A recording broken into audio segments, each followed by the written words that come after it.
करे। आज तो ये भी होता है कि किसी लड़की से प्यार की बात की, मोहब्बत की बात की, अफेयर की बात की, रिश्ते की बात की, और फिर का तेरे साथ शादी करेंगे, और फिर शादी के नाम पे उसका शबाब लूट लिया, उसके साथ ज़िना कर लिया, उसके साथ सारी रंगरेलियां मना ली, सारा खेल कूद कर लिया, और उसके बाद का अब तेरे साथ शादी नहीं करेंगे क्योंकि तू इस काबिल नहीं है, तेरे अंदर ये ऐब है, ये ऐब है, ये ऐब है। याद रखना, किसी पे जुल्म करने वालों, अच्छी तरह याद रखना, पहली बात तो अफेयर करना जायज न था, पहली बात तो नाजायज ताल्लुकात करना जायज न थे, पहली बात तो किसी लड़की से दोस्ती करना जायज न थी, और अगर की थी और वादा किया था अल्लाह अकबर तो ज़िना और उसके साथ तन्हाइयां जायज न थी। अल्लाह अकबर। अब उसका शबाब लूट कर, उसमें ऐब निकाल कर उसको छोड़कर ऐसे भागते हो जैसे फूलों का रस चूस करके भौरा भाग जाता है, दोबारा उधर का रुख नहीं करता। तितलियां फूलों का रस चूस कर दोबारा उधर का रुख नहीं करती। किसी के शबाब से खिलवाड़ करके, किसी के हुस्न से खिलवाड़ करके, किसी की आबरू से खिलवाड़ करके फिर उसको छोड़कर नए शिकार की तलाश में जाने वालों, जानबूझ करके किसी की आबरू के साथ सौदा करने वालों, सुनो, अल्लाह के हबीब अलैहिस्सलाम इरशाद फरमाते हैं, फकी अबुल्लाह समरकंदी अपनी किताब में लिखते हैं कि अगर किसी ने किसी चिड़िया से भी खेलकर उसकी जिंदगी को खत्म किया होगा, किसी ने किसी चिड़िया की जिंदगी से खेला होगा, न खाने की हाजत थी, न शरई कोई मामला था, सिर्फ अपने नफ्स के लिए चिड़िया से खेला और उसको मार डाला, खेलते खेलते उसकी जिंदगी को खत्म कर दिया। आका फरमाते हैं, वो मरी हुई चिड़िया जिसकी जिंदगी से तुमने खिलवाड़ किया था, जब कयामत का दिन होगा तो अल्लाह की अदालत में फरियाद करेगी, मौला आज अदल का दिन है, आज इंसाफ का दिन है, मौला मुझे अदल चाहिए, इस शख्स ने मेरी जिंदगी से खिलवाड़ किया था। आका फरमाते हैं, उस नन्ही सी चिड़िया की शिकायत बिजली की घन गरज की तरह होगी, जैसे बिजली कड़कती है वैसे नन्ही सी चिड़िया की आवाज में घन गरज होगी, और जिसकी शिकायत चिड़िया कर रही होगी उसका हाल ये होगा, वो पहाड़ों जैसी नेकियां लेकर आएगा। अल्लाह इरशाद फरमाएगा, आज अदल का दिन है, आज इंसाफ का दिन है, और फिर मेरा अल्लाह फरमाएगा, जिसने चिड़िया की जिंदगी से खिलवाड़ किया आज उसकी नेकियां नहीं देखी जाएगी, इसको मुंह के बल घसीटते हुए जहन्नम में डाल दिया जाए। आपसे पूछना चाहता हूं, नफ्स के पुजारियों से पूछना चाहता हूं, नफ्सानी ख्वाहिशात में डूबे हुए इंसानों से पूछना चाहता हूं, अगर किसी छटाक भर की चिड़िया की जिंदगी से खेला होगा तो पहाड़ों जैसी नेकियां रद्द हो जाएगी और इंसान जहन्नम का ईंधन बनेगा। जिसने लड़कियों की जिंदगी से खेला होगा, आबरू से खेला होगा, उसका अंजाम क्या होगा? अल्लाह के बंदो, ये दुनिया ही सब कुछ नहीं है, ये दुनिया की रंगरेलियां ही सब कुछ नहीं है, ये दुनिया के मजे और मस्ती सब कुछ नहीं है, ये दुनिया का ऐशो आराम सब कुछ नहीं है। उस दिन के बारे में डरो जिस दिन के बारे में कुरान कहता है, यौम यक़ूमुर रूह वल मलाइका सफ़्फ़न ला यतकल्लमून इल्ला मन अज़िन। उस दिन जिब्रील अमीन और सारे फरिश्ते अल्लाह की हैबत से कांपते होंगे, किसी में कलाम करने की जुर्रत नहीं होगी। उस दिन अपना क्या होगा? जिस दिन अंबिया की जबान पे नफ्सी नफ्सी होगा, उस दिन अपना क्या हाल होगा? इसलिए लोग लड़कियों की जिंदगी से तो खेलते हैं, खुद की बीवी का अगर सालन में नमक ज्यादा हो जाए तो तलाक दे दे, मारे पीटे। याद रखना, अच्छी तरह याद रखना, ये दुनिया है, यहाँ ऐश करने, आराम करने, जुल्म करने नहीं भेजा। कुरान कहता है, अल्लज़ी खलकल मौत वल हयात लियब्लुवकुम अय्युकुम अहसनु अमला, कि अल्लाह ने जिंदगी और मौत को इसलिए पैदा किया कि अल्लाह तुम्हें आजमाए कौन थोड़ी सी जिंदगी को पाकर अच्छा अमल करता है। उसके बाद अब ये आखिरी बात तस करूंगा, इसके बाद बात पूरी कर लेंगे, इसलिए कि वो 12 लोगों का जिक्र करने जाएंगे तो शायद रात के 3 बजेंगे, और मेरी आदत है इससे पहले कि लोग जिक्र इलाही से उकता जाए, हमें अपनी बात मुकम्मल करनी चाहिए। और लोग कहें चुप हो जाओ, इससे पहले हमें खुद ही चुप हो जाना चाहिए। ये आदाब महफिल भी है और ये शराफत की निशानी भी है। तो मैं इसी पे बात पूरी करूंगा, फिर किसी दिन मौका मिला इंशाल्लाह, तो या तो आजकल तो बयानात यूट्यूब पर आते ही रहते हैं, किसी भी जगह मुकम्मल हो जाएगी तो आप तक पहुंची जाएगी इंशाल्लाह। ये 5वीं बात है, लेकिन इसको ध्यान से सुनो, और ये आखिरी बात है आज की महफिल। अल्लाह के रसूल अलैहिस्सलाम फरमाते हैं, 5वां टोला जब कब्र से निकलेगा तो उनके जिस्म से मुर्दार की बदबू आए।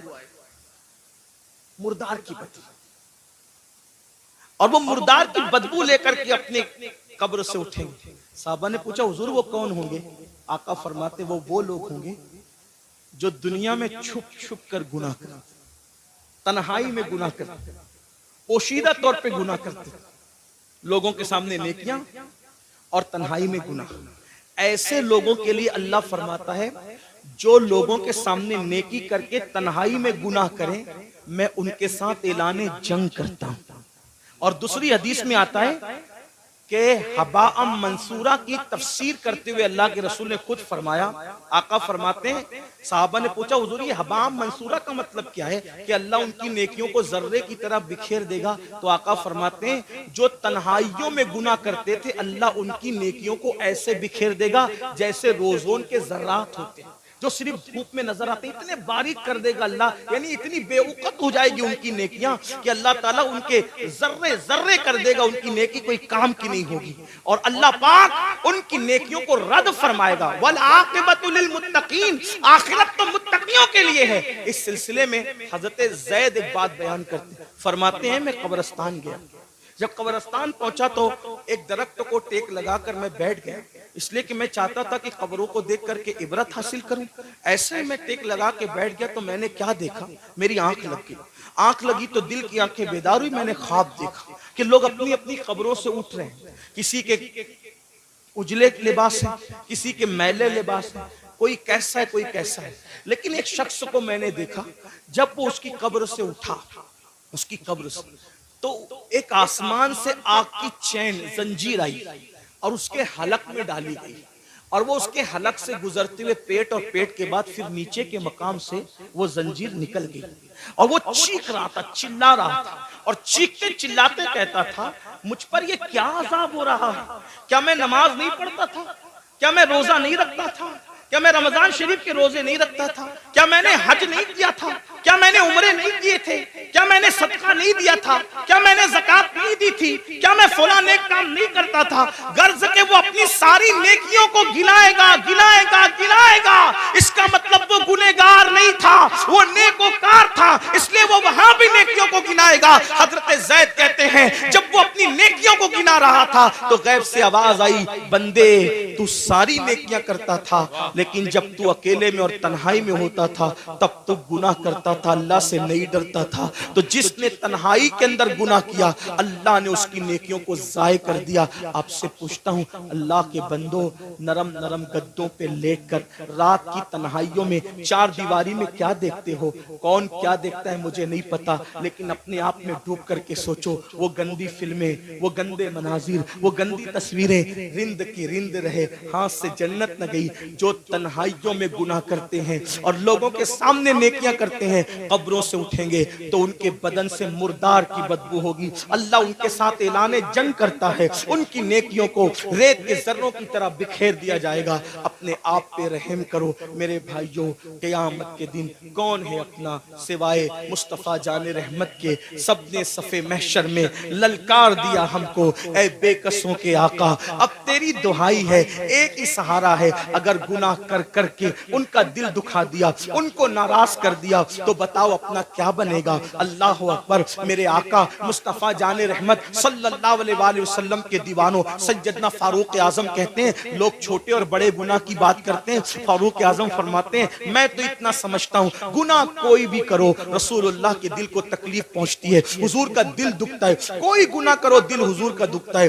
अब आपको से पूछता हूँ, चेहरों से दाढ़ियां मुंडाकर गटरों में फेंकते हो, फारूक आजम कह रहे हैं आका का दिल दुखता है। गंदी फिल्में देखते हो, फारूक आजम कह रहे हैं आका का दिल दुखता है। किसी औरत पर बदनजरी करते हो, आका का दिल दुखता है। मस्जिदों को वीरान करते हो, आका का दिल दुखता है। नमाजों में सुस्ती करते हो, आका का दिल दुखता है। किसी मोमिन को गाली देते हो, आका का दिल दुखता है। इतना रसूलुल्लाह का दिल कब्र अनवर में दुखाओगे और उसके बाद मैदान महशर में जब शफाअत की भीख लेने के लिए उनकी बारगाह में पहुंचोगे, अल्लाह न करे अगर उन्होंने मुंह फेर लिया और मुंह फेर करके ये कहा, ओ मुनाफिक झूठे, मुझसे इश्क का दावा करता था और मेरे दिल को छलनी छलनी करता था, मेरे दिल को दुखाता था, मेरे दिल को तकलीफ पहुंचाता था। बताओ भाइयों, जब सब ने ललकार दिया होगा तो उसी आमिना के लाल का सहारा होगा, मेरे आका अलैहिस्सलात व तस्लीम की शफाअत होगी। अगर वो भी मुंह फेर लें, हालांकि उनके करम से ऐसी उम्मीद नहीं है, लेकिन उनकी मिजाज की नजाकत बेचैन भी करती है। हजरत जिगर मुरादाबादी ने कहा था